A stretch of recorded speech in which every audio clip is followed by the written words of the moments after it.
2025 সালের ফিতরা কিভাবে আপনি দিবেন? ফিতরা দেওয়ার শেষ দিন কবে? ফিতরা কাকে দিবেন? ফিতরা আপনি কত টাকা বা ধার্য করা হয়েছে?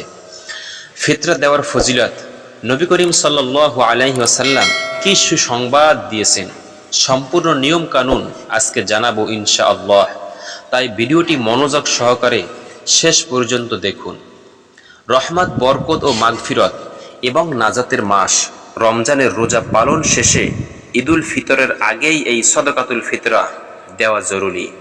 সদকাতুল ফিতরা এমন দানকে বলা হয় যা পুরো মাস রমজান মাসে রোজা রাখার পর ঈদের দিন সব সমর্থবানদের জন্য আদায় করা অবশ্যই প্রয়োজন। বিশেষ দান দিয়েই গরিব অসহায় মানুষ আনন্দে মেতে উঠবে। হযরত আব্দুল্লাহ ইবনে আব্বাস রাদিয়াল্লাহু আনহু বর্ণনা করেন, নবী করিম সাল্লাল্লাহু আলাইহি ওয়াসাল্লাম সদাকাতুল ফিতরকে অপরিহার্য করেছেন। অনর্থক অশালীন কথা ও কাজ রোজার যে ক্ষতি হয়েছে তা পূরণের জন্য এবং নিঃস্ব লোকের আহার জোগানোর জন্য এই সদাকাতুল ফিতরার ব্যবস্থা করা হয়েছে। হাদিসের ভাষ্য অনুযায়ী তুহরাতুল লিস-সাইম অর্থাৎ এক মাস সিয়াম সাধনার মুমিনের অনাকাঙ্ক্ষিত ত্রুটি বিচ্যুতির কাফফারা হলো এই সদকাতুল ফিতরা। সম্মানিত দিনী ভাই এবং বোন, এখন শুনুন 2025 সালের ফিতরা সর্বনিম্ন কত টাকা এবং সর্বোচ্চ কত টাকা নির্ধারণ করা হয়েছে।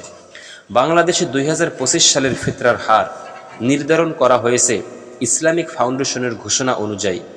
এবার জনপ্রতি সর্বনিম্ন ফিতরা 110 টাকা এবং সর্বোচ্চ ফিতরা হলো 2805 টাকা নির্ধারণ করা হয়েছে। 2025 সালে সদকাতুল ফিতরার হিসাব ইসলামী বিধান অনুযায়ী ফিতরার হার নির্ধারণ করা হয়েছে তা আপনাদের সামনে তুলে ধরা হলো। গম আটা 1 কেজি 650 গ্রাম, আটা 1 কেজি 650 গ্রাম, এর বাজারের মূল্য এখন হলো 110 টাকা। জব 3 কেজি 300 গ্রাম বা এর বাজার মূল্য 530 টাকা। খেজুর 3 কেজি 300 গ্রাম, এখন এর বাজার মূল্য হলো 2310 টাকা। কিশমিশ 3 কেজি 300 গ্রাম, এর বাজার মূল্য 1980 টাকা। পনির 3 কেজি 300 গ্রাম, 3 কেজি 300 গ্রাম, এর বাজার মূল্য হলো 2805 টাকা। এবং এখানে যাদের অর্থ সম্পদ যেমন ব্যবহার হয়েছে, অর্থ সম্পদের যে যেমন মালিক তেমনি করে কিন্তু তার ফিতরাটা আসবে। যে কোটিপতি সে 110 টাকা ফিতরা তার কিন্তু দিলে হবে না, তার সম্পদ অনুযায়ী সে যেন ফিতরাটা অসহায় মানুষকে বা দরিদ্র মানুষকে জানি সে দিয়ে দেয়। যে সর্বোচ্চ নিম্ন গরিব পর্যায়ে রয়েছে তার জন্য হলো 110 টাকা। কিন্তু দেখা যায় আমরা বড়লোক যারা আছি তারাও 110 টাকা ব্যবহার করি। সম্মানিত দিনী ভাই এবং বোন, এখন আমরা জানব কখন ফিতরা আদায় করা সর্বোত্তম। ঈদগাহে যাওয়ার আগে, ঈদের নামাজ পড়তে যাওয়ার আগে সদকাতুল ফিতরা আদায় করা সর্বোত্তম কাজ। ইবনে আব্বাস রাদিয়াল্লাহু আনহু বলেন, সুন্নাত হলো ঈদের নামাজে যাওয়ার আগে সদকাতুল ফিতরা আদায় করা। ইবনে ওমর রাদিয়াল্লাহু আনহু বর্ণনা করেন, রাসূলুল্লাহ সাল্লাল্লাহু আলাইহি ওয়াসাল্লাম আমাদের ঈদগাহে যাওয়ার আগে সদকাতুল ফিতরা আদায়ের নির্দেশ দিয়েছেন।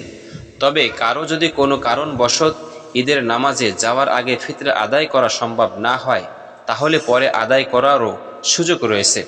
উল্লেখিত 5টি দ্রব্যের যে কোনো একটি দ্রব্য বা এর মূল্য আদায়ের মাধ্যমে সদকাতুল ফিতরা আদায়ের সুযোগ দিয়েছে ইসলামী শরিয়া। মহান আল্লাহ তাআলা আমাদেরকে সাধ্য অনুযায়ী যথাযথভাবে ঈদুল ফিতরের আগে এই সদকাতুল ফিতরা পরিশোধ করার তৌফিক দান করুন, আমিন। সম্মানিত দর্শক, যাকে তাকে ফিতরা দেওয়া যাবে না, যাকে তাকে ফিতরা দেওয়া যাবে না, তাকে ফিতরা দেওয়া যাবে যাকে ফিতরা দেওয়া যাবে সে সম্পর্কে সুস্পষ্ট নির্দেশনা রয়েছে। যারা যাকাত পাওয়ার অধিকার রাখে তারাই ফিতরার হকদার। এক্ষেত্রে নিজ পরিবার পরিজনের মধ্যে গরিব অসহারাই ফিতরার প্রথম হকদার। আপনার আশেপাশে আপনি যে ফিতরা দিবেন, আপনার আশেপাশে যদি পরিবার আত্মীয় স্বজনের ভিতর দরিদ্র যদি কেউ থেকে থাকে, সে ফিতরার যোগ্য আগে, তারপর আপনার আহাল পরিবার যারা রয়েছে, পাড়া প্রতিবেশী রয়েছে, তাদেরকে দিবেন। আর একজনকে ন্যূনতম পুরনো একটি ফিতরা দেওয়া উত্তম। আর একজনকে, মাত্র আপনি একজনকে একটা ফিতরা দিতে পারবেন। একটি ফিতরা ভিন্ন মানুষকে আপনি ভেঙে ভেঙে দিতে পারবেন না। প্রয়োজনের প্রেক্ষিতে কয়েকজনের ফিতরা একজনকেও দেওয়া যেতে পারে। সম্মানিত দিনী ভাই এবং বোন, এতক্ষণ পর্যন্ত যারা মনোযোগ সহকারে শুনছেন, আমি বিশ্বাস করি আপনারা বুঝতে পেরেছেন ঈদুল ফিতরের নামাজের আগে ফিতরা কত টাকা দিবেন, কিভাবে দিবেন, কাকে দিবেন, কখন দিবেন, বুঝতে পারছেন ইনশাআল্লাহ। আমার বিশ্বাস যারা এতক্ষণ ভিডিওটি দেখছেন, ভিডিওটি শেয়ার করে অন্য মানুষকে দেখার সুযোগ করে দিন। এবং ভিডিওটি ভালো লাগলে পরবর্তী ভিডিও পাওয়ার জন্য চ্যানেলটি সাবস্ক্রাইব করুন। আসসালামু আলাইকুম ওয়া রাহমাতুল্লাহ।